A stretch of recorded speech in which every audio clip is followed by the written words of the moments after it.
being a foreigner in the UK is interesting. I've lived in many countries before. I lived in the US, I lived in Dubai, and then now I'm here in the UK. So I can compare the difference between the three. And in the UK, I like it in the UK. Especially transportation is very convenient, public transport, compared to the US and Dubai. How are the people? The people here are seems very reserved. They are not very approachable compared to other countries. I'm sorry, guys. No. I mean, not generalizing, but I feel like, a few of them. I mean, a lot. Okay. What kind of situation have you had where they've not been approachable? Everybody seems like to be in their own world. For example, like in the US, when you just came across somebody, like for example in the lift, they would say like, "Hi, how are you?" But here they don't give a about you. They are just in their own world. Oh, the weather. Yeah, sure. Very cold, especially in the winter. 4 o'clock, it's dark. Because we were born in a tropical country. Yeah, we were born in a tropical Yeah, country, so so that's it's kinda a very huge adjustment. In the summer, it's nice. Yes. It's bright until it's 10 o'clock and it's still bright. And in the winter, it's 4 o'clock and it's already dark. Yeah. So that's depressing. And expensive London. Everything is just expensive. Why? Excuse me, food? Yeah, food. Like, I miss the food in the Philippines. And our islands, beaches. The beach. Oh my goodness. What's your favorite food and what's your favorite beach from the Philippines? I don't know if they know, but I like empanada. I like Siargao. Have you been there? I've been to Portugalero and Manila as well. Oh, that's in Palawan. Yeah. I like Boracay. I've been there. Yeah. Really love. My favorite food, Filipino food, is probably pinakbet. It's Ilocano food actually, from our province. What was the process like in terms of coming here? Oh, it was very easy. The company, The company just sponsored me a skilled worker visa. Okay. And in terms of accommodation? They provide it. Also very straightforward and easy. How have you found British people to be? I work with them in Dubai, so it's not new for me. They're all the same actually. So yeah. How so? But once you get to know them, Yeah, they are very funny and sweet and friendly.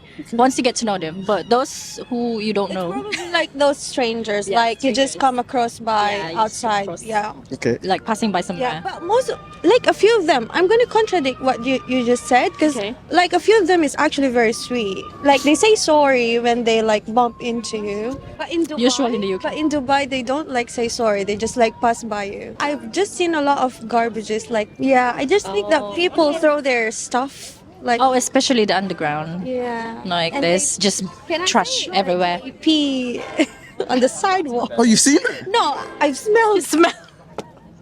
We were just walking in an alleyway and there was. Yeah, so yeah. You have a good nose for pee. You can tell. You can tell, right? All right, fair You enough. can tell though. All right. So you wish it was cleaner, people were a bit more considerate maybe? Yes. For the for the bins trash. and rubbish. And how long have you been in the UK? I live here for like almost 4 years. I'm just here for like 1 year now. And same here, almost a year now. Nice. And what brought you to the UK? Why are you here? Family. So both of my parents are here and then they bring me along as well. Yeah, same reason. My mom and my siblings already born and raised here.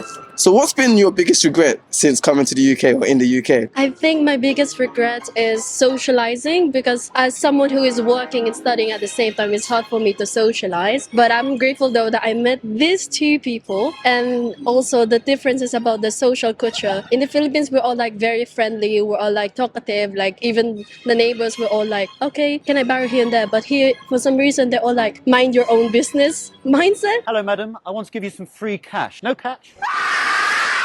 But whenever like I'm interactive with them, they're all nice. But it's just that I just could have like socialized more here. So that's my biggest. What kind of steps have you taken to socialize and make friends with British people? There's some like community groups that I've joined in. They've done like some events. Recently, they've done like Valentine's, and I've joined there. It was really nice. I met some few girls, and they're like all pretty, they're all stunning, and they're all very, very nice. But for me, as someone who has like chaotic schedule, it's hard for me to like when you're gonna be hang out here and there. I mean, I guess for me, education-wise, because like international fee here is like so high. And like in Philippines is way cheaper. So for me, I feel like my biggest regret would be my education because like I wanted to study, but the thing is, I don't see the point of paying too much high. In Philippines, I can literally get the same qualification, same as here, but the thing is, it's just too much. Like too much to pay for, and I don't want to do that, and because I don't see the point of doing it. Did you think about studying at university level in the Philippines? I mean, yes, I did because obviously I wanted to do uni, obviously, but for some reason, since I'm already here, and then the thing is, since I'm an international student, the thing is, I saw like some of the qualifications and some of the international fee that I have to pay for an international student, and I can't lie, it's just too much. It's just really too much, and I couldn't. Okay. So you're not studying here then? No. No, I'm not, actually I am. Okay. I'm doing a college here. Okay. A lot. So, but the thing is, I'm already supposedly in uni, but I can't do it because it's just too high. Yeah, too expensive. For me, I think leaving my boyfriend in the Philippines, so we kind of like struggling to do the LDR thing. I think that's most of my regrets. Do you think he'll come over, or how are you balancing that long distance relationship? I'm planning to, to return to the Philippines to do visits there, but as of now, I think we just need to focus in our study and stuff. Yeah. Okay. So you still keeping a long distance relationship where you want to pause, or? Oh yeah, but still keeping it. And how are you managing that? How do you manage your relationship on long distance? Especially because of the time difference, right? What's the time difference? Kind of like 8 hours. Jeez, okay. So kind of like it was morning here and it's night there, so it's kind of like struggling to talk. But I mean, right now we're still keeping in touch, Okay. Any final comments about, I guess, the UK? I mean, so far, I'm enjoying it here as well, but the weather here is just too unpredictable. It's really too unpredictable. Unlike in Philippines, I'm used to tropical weather, like very sunny, summer always. Unlike here, it's just too rainy, too bland, too For cold. one day, morning, sunny, then at night, very cold. Yeah, so yeah, but pretty much our experience here was really, really great, and I like it. Yeah, especially spring, like the blossom in some park. It's nice. Yeah, that's the thing that Philippines doesn't usually have, like the parks here and there, because there's a lot of industrial. They always keep on making buildings. They always keep on cutting trees, which is entirely bad. But here it's just balance. You can see more nature at the same time, industrial and architecture as well. I'm here with? Aldrin. And where are you from? I'm from Philippines, but I've been living in London for 6 years now. And what brought you to the UK? Why did you come to the UK? I'm working here.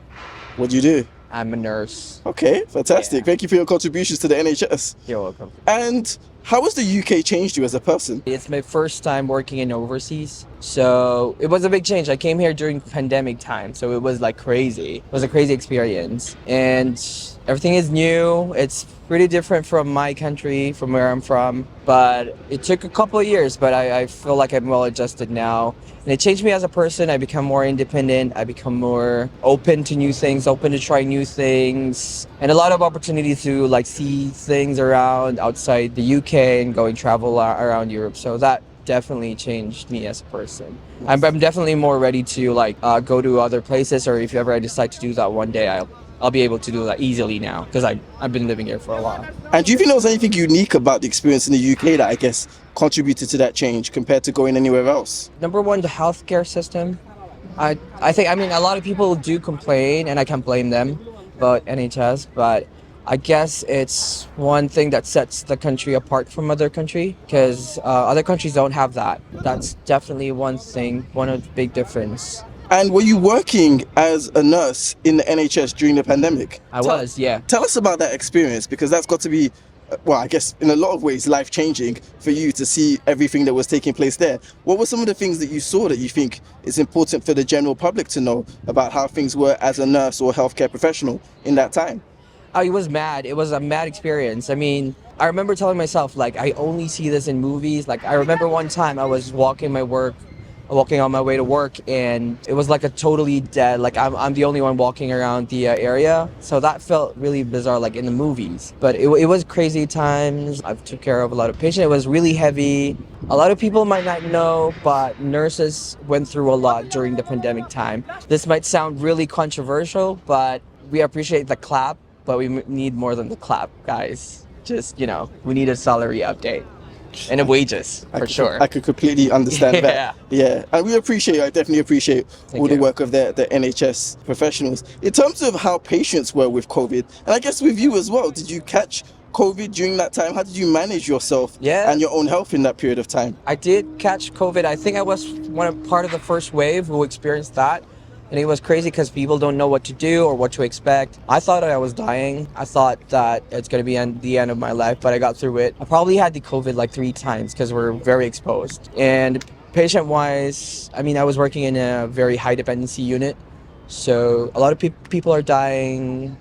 You know, it was really sad, but you have to keep going. You know, you don't have time to process it as much. I think it took me like a year after the pandemic to actually process how hard work it was, how emotionally draining it was, and then just came to terms with it. And then just one piece of advice is to always look after your health and your mental health as well. Well, I'm very glad that you're still here.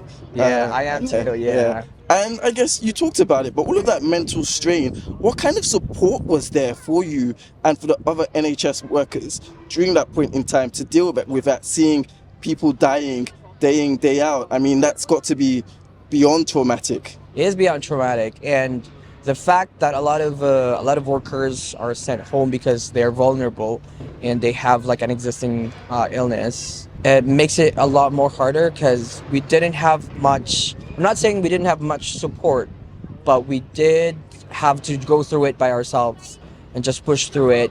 And right after the storm, that's when the help came along.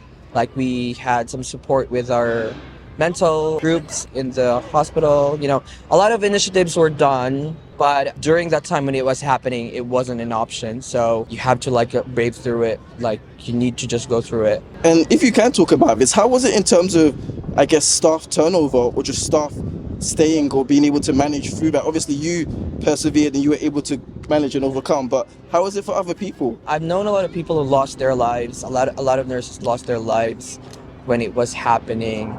A lot of people never went back to work anymore because they were affected with it. A lot of staff deficiencies, so we were understaffed for sure. And it was a challenge because you're expected to look after like probably 15 to 20 patients a day.